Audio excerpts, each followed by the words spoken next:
여러분 안녕하십니까? 3월 28일 사사건건입니다. 김민하 평론가와 주요 뉴스부터 정리해드립니다. 자, 안녕하세요. 안녕하세요. 오랜만에 나오셨네요. 그렇습니다. 좀 여러 가지 일이 있었습니다. 네, 알겠습니다. 첫 번째 주제 뭔가요?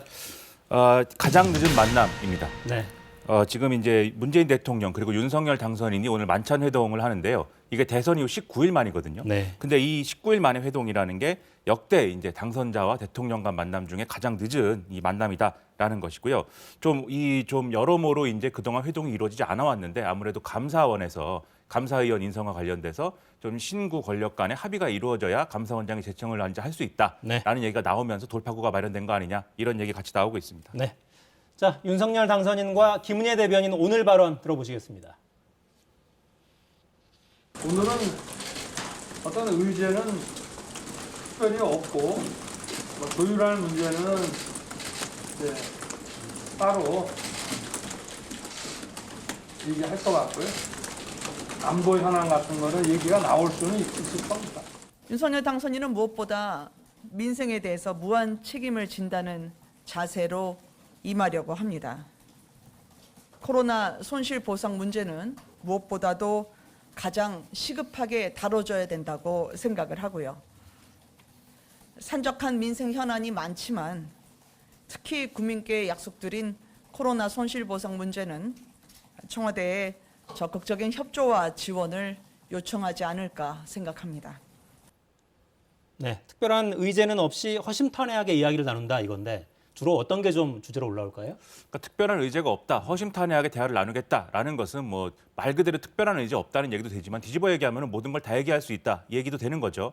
앞서 이제 들으신 부분 중에 이제 안보와 민생 두 가지 얘기가 나왔는데요. 안보는 아무래도 북한의 ICBM 발사 시험과 관련돼서 여기에 좀 긴밀하게 대응하는 모습들이 필요하기 때문에 좀 머리를 맞대고 논의하는 그런 장면이 나올 것 같고, 그리고 민생은 아무래도 코로나19 이제 피해 지원과 관련돼서 지금 이제 상당히 뭐 50조 원에 이르는 그러한 추경이 필요하다라고 윤석열 당선인은 주장하고 있는 바 아니겠습니까?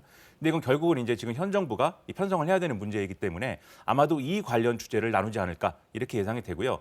그리고 여기에 더불어서 뭐 용산으로 집무실을 이전하는 문제라든지 뭐 이런 것들, 그리고 아직 남아 있는 공공기관 인사권 이제 문제 이런 것들도 대화에 좀 이 테이블에 오를 가능성이 있어 보이는데, 근데 어떤 첨예한 어떤 협상 구도 이런 것이라기보다는 아무래도 전임자와 후임자 간에 따뜻한 대화를 나누는 그런 장면의 모습이 더 많이 눈에 띄지 않을까 생각이 됩니다. 네, 회담이 아니라 회동이니까요. 그렇습니다. 네. 자, 이 내용은 잠시 후에 여의도 사사건건 시간에 자세히 다뤄보겠습니다. 자, 다음 주제는 뭡니까? 강해져야 한다입니다.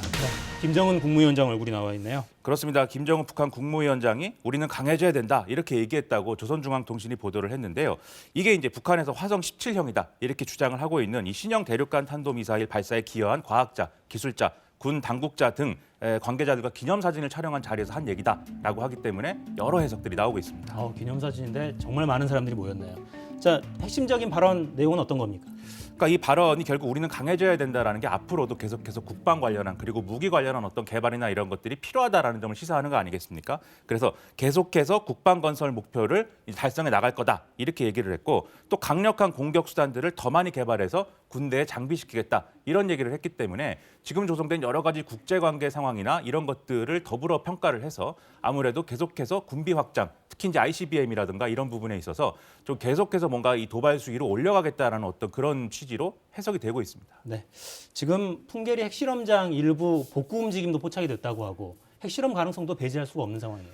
그 생각을 하지 않을 수가 없는 게요. 애초에 ICBM을 지금 개발하고 싶어하는 이유가 결국은 핵 미사일을 가지겠다는 의도거든요. 그래서 핵을 운반할 수 있는 운반체로서 이제 ICBM을 가지고 싶어하는 거고, 그걸 개발하고 있기 때문에 결국 ICBM을 완성하겠다라고 하는 의도가 있다면 핵실험도 불가피할 거다 이렇게 볼 수가 있는데, 더더욱 이제 우려가 되는 게 시기적인 문제입니다. 이 4월의 경우에는 이 4월 15일이 북한 사람들이 태양절 이렇게 부르는 이 김일성 주석의 이제 생일이 끼어 있어요. 이게 또 110주년이라고 해서 보통 이런 기념일에는 뭔가 큰 규모의 이제 핵실험이라든가 이런 군사적인 어떤 행동을 하려고 하는 어떤 속성이 있기 때문에 이때 핵실험이 이뤄질 가능성도 있다 이렇게 좀 예상이 되고, 여기에 더불어서 25일은 또 인민군 창건일 90주년 기념일이거든요. 마찬가지로 뭔가 행사를 하지 않겠느냐 예상되는 상황에서 앞서 말씀하신 대로 풍계리 핵실험장의 일부 갱도를 복구하는 장면까지 포착이 되고 있기 때문에 여러모로 우려가 참 되고 있습니다. 네, 정권 교체기에 여러모로 좀 혼란스러운 상황이네요. 자, 다음 주제는 뭡니까? 국내에서도 우세종입니다. 네, 스텔스 오미크론 변이 이야기군요. 그렇습니다. 지금 오미크론 하위 변이, BA2 변이, 즉 이른바 스텔스 오미크론이 전 세계적으로 확산을 하고 있는데요. 그래서 유럽 국가들 같은 경우에는 정점을 지나면서 다소 확진자들이 줄어들었다가 다시 재확산되는 그런 국면입니다. 근데 우리도 마찬가지로 지금 지난주 기준 이 스텔스 오미크론 검출률이 56.3%가 됐기 때문에 역시 우세종이 되고 있는 상황이다. 앞으로 코로나19 확진의 이제 정점에 다다른 상황이지만 꼬리가 길어질 수 있다. 이런 우려가 나오고 있습니다. 네. 자, 권덕철 복지부 장관 발언 직접 들어보시겠습니다. 11주 만에 오미크론의 유행이 정점을 지나 서서히 감소세로 전환되고 있습니다. 그러나 위중증자와 사망자 수의 증가는 정점 후 2, 3주 후에 본격적으로 나타날 수 있기 때문에 안심할 수 없는 상황입니다. 또한 오미크론 하위 변이인 BA2, 이른바 스텔스 오미크론이 전 세계적으로 매섭게 확산되고 있습니다. 네. 자, 유행세는 다소 둔화됐는데 위중증 환자, 사망자 좋지가 않아요. 새로운 거리두기 언제 발표가 됩니까? 정점을 지났기 때문에 이제 거리두기를 좀 더 완화할 수 있지 않겠느냐라는 전망들이 있는데요. 지금 거리두기가 4월 2일까지 이제 지속이 됩니다. 그러면 4월 1일에는 아마도 새로운 거리두기 완화나 이런 것들을 결정하지 않을까라고 예상이 되는데 지금 말씀하신 대로 위중증 환자, 그다음에 사망자 숫자가 아마도 관건이 될 것으로 보입니다. 네. 자, 김민아 평론가였습니다. 고맙습니다. 고맙습니다.